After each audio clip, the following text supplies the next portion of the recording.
And so it's important that Israel's priests become holy, and also that all of the people of Israel become holy, which is what the next intersections are all about. Chapters 11 through 15 are about the ritual purity required of all the Israelites, and chapters 18 through 20 are about the moral purity of the people. Here's what's underneath all of this purity and impurity language. Because God is holy and he's set apart, the Israelites need to be in a state of holiness themselves when they enter into his presence. This was called being clean or pure. God's presence was off limits to anybody who was not in a holy state, and this was called being unclean or impure. Now, an Israelite could become impure in just a few ways: by contact with reproductive body fluids, by having a skin disease, by touching mold or fungus, or by touching a dead body. Now, for the Israelites, all of these were associated with mortality, with the loss of life, which gets us to the core symbol of all these ideas. You become impure when you're contaminated by touching death, so to speak.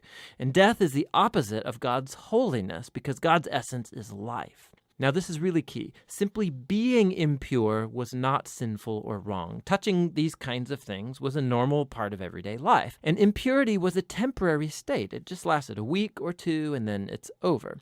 What was wrong or sinful was to waltz into God's presence carrying these symbols of death and impurity on my body. Don't do that. Now, the last way of becoming impure was by eating certain animals, and the kosher food laws are found right here in this section. Now, there have been lots of theories about why certain animals were considered impure and off limits. To promote hygiene or to avoid cultural taboos, the text just isn't explicit. But the basic point of all of these chapters is really clear. Altogether, these work as an elaborate set of cultural symbols that reminds Israel that God's holiness was to affect all areas of their lives.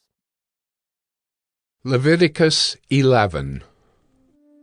And the Lord spoke to Moses and Aaron, saying to them, Speak to the people of Israel, saying, These are the living things that you may eat among all the animals that are on the earth. Whatever parts the hoof, and is cloven-footed, and chews the cud among the animals, you may eat. Nevertheless, among those that chew the cud or part the hoof, you shall not eat these. The camel, because it chews the cud but does not part the hoof, is unclean to you. And the rock badger, because it chews the cud but does not part the hoof, is unclean to you. And the hare, because it chews the cud but does not part the hoof, is unclean to you. And the pig, because it parts the hoof and is cloven-footed but does not chew the cud, is unclean to you. You shall not eat any of their flesh, and you shall not touch their carcasses. They are unclean to you. These you may eat, of all that are in the waters, everything in the waters that has fins and scales, whether in the seas or in the rivers, you may eat. But anything in the seas or the rivers that has not fins and scales, of the swarming creatures in the waters and of the living creatures that are in the waters, is detestable to you. You shall regard them as detestable. You shall not eat any of their flesh, and you shall detest their carcasses. Everything in the waters that has not fins and scales is detestable to you. And these you shall detest among the birds. They shall not be eaten. They are detestable. The eagle, the bearded vulture, the black vulture, the kite, the falcon of any kind, every raven of any kind, the ostrich, the nighthawk, the seagull, the hawk of any kind, the little owl, the cormorant, the short-eared owl, the barn owl, the tawny owl, the carrion vulture, the stork, the heron of any kind, the hoopoe, and the bat. All winged insects that go on all fours are detestable to you. Yet among the winged insects that go on all fours, you may eat those that have jointed legs above their feet, with which to hop on the ground. Of them you may eat the locust of any kind, the bald locust of any kind, the cricket of any kind, and the grasshopper of any kind. But all other winged insects that have 4 feet are detestable to you. And by these you shall become unclean. Whoever touches their carcass shall be unclean until the evening, and whoever carries any part of their carcass shall wash his clothes and be unclean until the evening. Every animal that parts the hoof but is not cloven-footed or does not chew the cud is unclean to you. Everyone who touches them shall be unclean. And all that walk on their paws among the animals that go on all fours are unclean to you. Whoever touches their carcass shall be unclean until the evening. And he who carries their carcass shall wash his clothes and be unclean until the evening. They are unclean to you. And these are unclean to you among the swarming things that swarm on the ground, the mole rat, the mouse, the great lizard of any kind, the gecko, the monitor lizard, the sand lizard, and the chameleon. These are unclean to you among all that swarm. Whoever touches them when they are dead shall be unclean until the evening. And anything on which any of them falls when they are dead shall be unclean. Whether it is an article of wood, or a garment, or a skin, or a sack, any article that is used for any purpose, it must be put into water, and it shall be unclean until the evening. Then it shall be clean. And if any of them falls into any earthenware vessel, all that is in it shall be unclean, and you shall break it.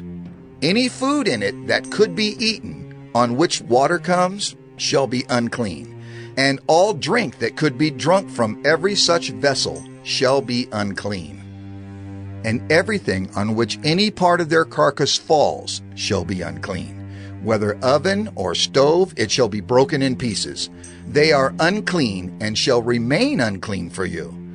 Nevertheless, a spring or a cistern holding water shall be clean, but whoever touches a carcass in them shall be unclean. And if any part of their carcass falls upon any seed grain that is to be sown, it is clean.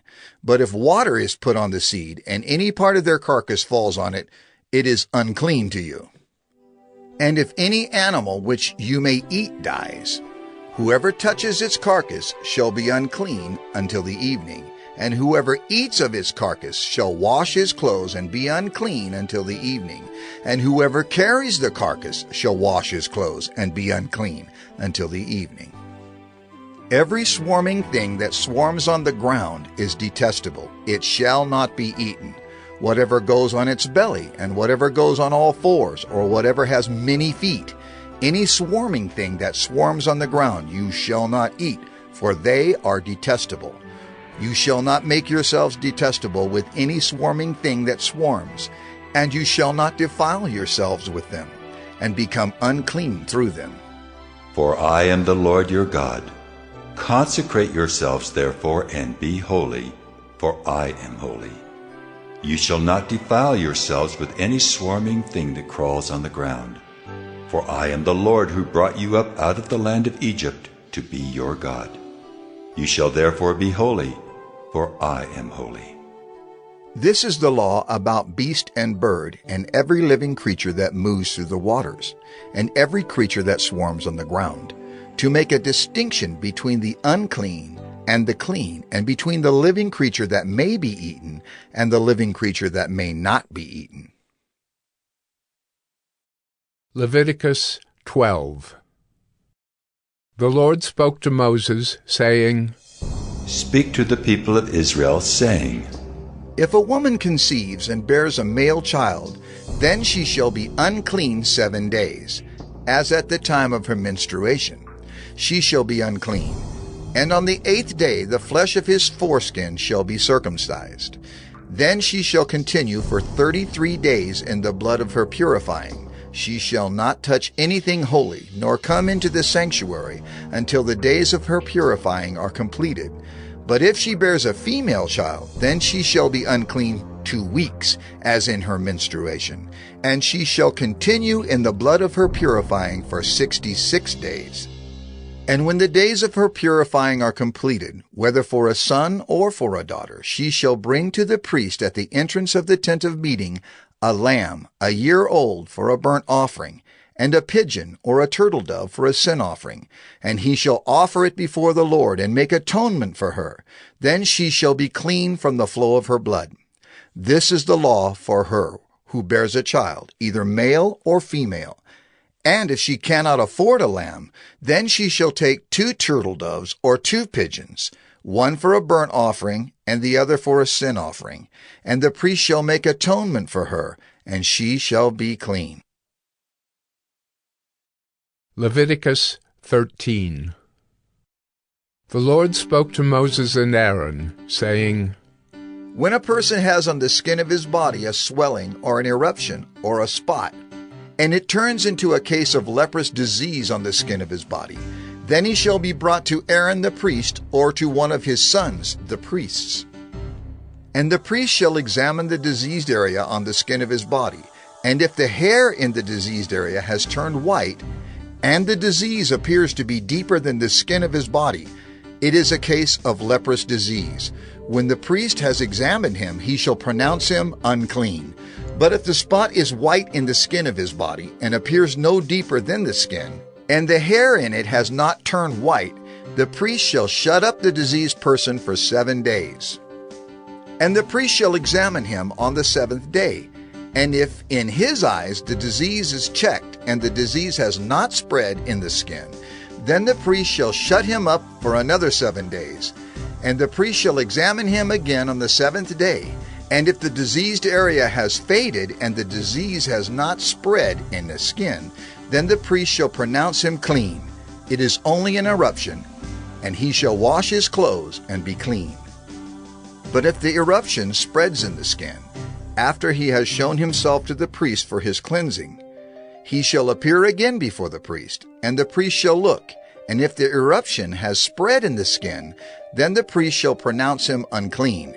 It is a leprous disease. When a man is afflicted with a leprous disease, he shall be brought to the priest, and the priest shall look. And if there is a white swelling in the skin that has turned the hair white, and there is raw flesh in the swelling, it is a chronic leprous disease in the skin of his body, and the priest shall pronounce him unclean. He shall not shut him up, for he is unclean. And if the leprous disease breaks out in the skin, so that the leprous disease covers all the skin of the diseased person from head to foot, so far as the priest can see, then the priest shall look. And if the leprous disease has covered all his body, he shall pronounce him clean of the disease. It has all turned white, and he is clean. But when raw flesh appears on him, he shall be unclean.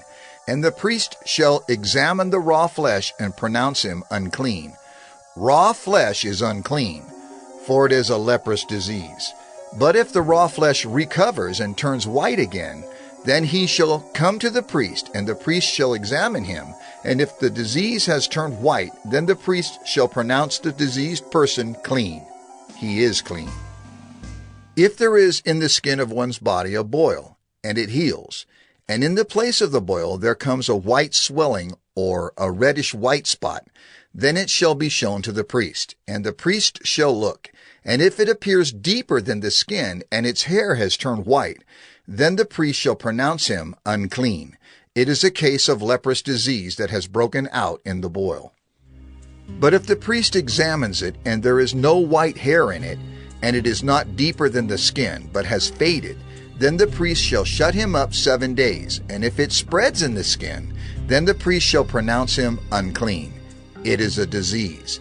But if the spot remains in one place and does not spread, it is the scar of the boil, and the priest shall pronounce him clean.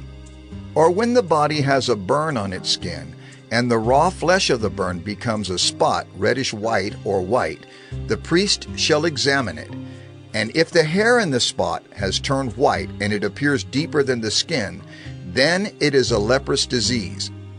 It has broken out in the burn, and the priest shall pronounce him unclean. It is a case of leprous disease. But if the priest examines it, and there is no white hair in the spot, and it is no deeper than the skin, but has faded, the priest shall shut him up 7 days, and the priest shall examine him the 7th day.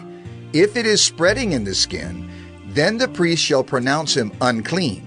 It is a case of leprous disease. But if the spot remains in one place and does not spread in the skin, but has faded, it is a swelling from the burn, and the priest shall pronounce him clean, for it is the scar of the burn.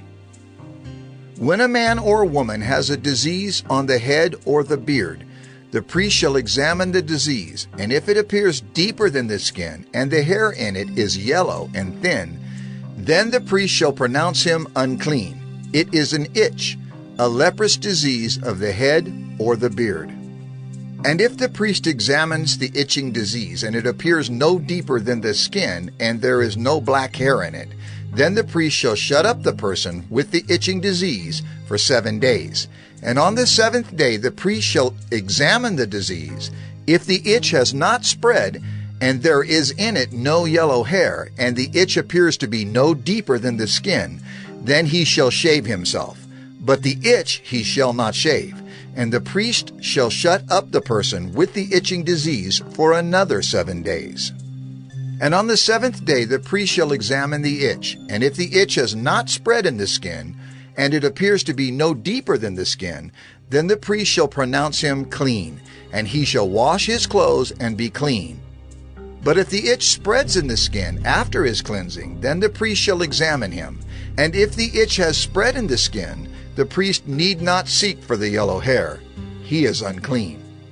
But if in his eyes the itch is unchanged, and black hair has grown in it, the itch is healed, and he is clean, and the priest shall pronounce him clean. When a man or a woman has spots on the skin of the body, white spots, the priest shall look, and if the spots on the skin of the body are of a dull white, it is leukoderma that is broken out in the skin. He is clean. If a man's hair falls out from his head, he is bald. He is clean. And if a man's hair falls out from his forehead, he has baldness of the forehead. He is clean. But if there is on the bald head or the bald forehead a reddish-white diseased area, it is a leprous disease breaking out on his bald head or his bald forehead.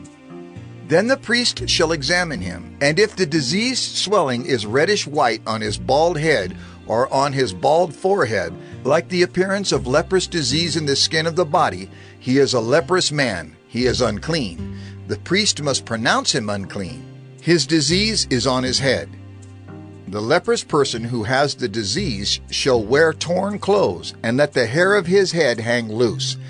And he shall cover his upper lip and cry out, "Unclean! Unclean!" He shall remain unclean as long as he has the disease. He is unclean. He shall live alone. His dwelling shall be outside the camp.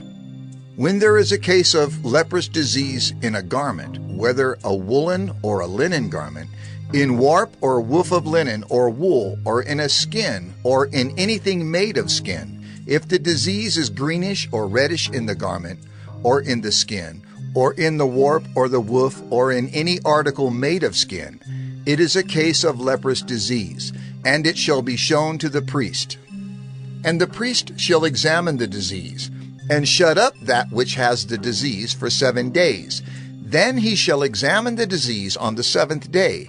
If the disease has spread in the garment, in the warp or the woof, or in the skin, whatever be the use of the skin, the disease is a persistent leprous disease. It is unclean. And he shall burn the garment, or the warp, or the woof, the wool, or the linen, or any article made of skin that is diseased, for it is a persistent leprous disease. It shall be burned in the fire. And if the priest examines, and if the disease has not spread in the garment, in the warp, or the woof, or in any article made of skin, then the priest shall command that they wash the thing in which is the disease, and he shall shut it up for another 7 days. And the priest shall examine the diseased thing after it has been washed, and if the appearance of the diseased area has not changed, though the disease has not spread, it is unclean. You shall burn it in the fire, whether the rot is on the back or on the front. But if the priest examines, and if the diseased area has faded after it has been washed, he shall tear it out of the garment, or the skin, or the warp, or the woof. Then, if it appears again in the garment, in the warp, or the woof, or in any article made of skin, it is spreading. You shall burn with fire whatever has the disease.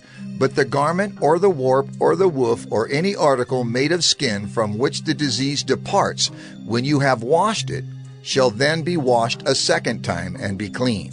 This is the law for a case of leprous disease in a garment of wool or linen, either in the warp or the woof, or in any article made of skin, to determine whether it is clean or unclean.